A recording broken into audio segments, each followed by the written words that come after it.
on the national stage. There appears to be a fracture anytime you see any of these groups of people get together. But how are things looking here in the state of Maryland? Joining us to talk about this, putting this issue in focus, is Delegate Kathy Szeliga. She's running for U.S. Senate on the Republican side.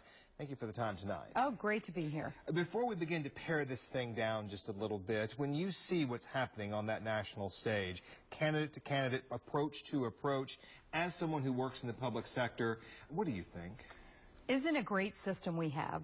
I mean, this is democracy in action, and voters get to see it played out right there on the stage in front of them. Now, as you're on the campaign trail working out there with constituents here in the state of Maryland, what's the voice or the varying voices you're hearing out there among possible voters? You know, it's really interesting here in Maryland. So we have Governor Larry Hogan in Annapolis who's doing great things. And he is really changing Maryland. He's reducing tolls, reducing taxes and fees. And people are feeling pretty good about the direction that Maryland's going. But then you look at Washington, and frankly, Washington's broken.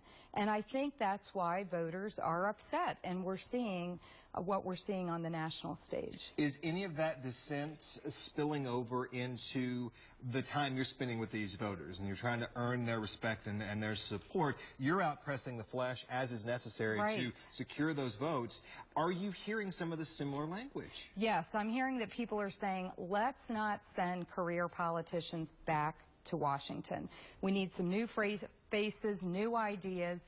I'm a small business owner, and that resonates with people. A mom and a grandmom, former teacher. Those are the kind of qualities that voters are looking for, not more career politicians who, frankly, got us in this mess we're in. So when you're working on the messaging of that, the response to it, because it seems like more and more that career politician idea out the door. You see what happened with Chris Christie, what's happened with Jeb Bush, what's happened with some of the names we've come to know and recognize within the GOP. How do you resonate your message back to them? Is it something you hit with, I'm the small business owner, I'm no different than you? Sure, and it definitely resonates. People, you can see that we're getting successes in Annapolis with a businessman who's approaching government with a little different attitude. And yes, it's exciting. You even see it on the Democrat side, right? I mean, while Bernie Sanders, he's an outsider, and you see the popularity that he has. He's definitely somewhat of a career politician, but he's not an establishment candidate, and he's gaining ground. There's that word, establishment, Tea Party, conservative, you name it. Kathy Szeliga, thank you for the time. Thanks for having me. Time now for weather. Let's get to mine.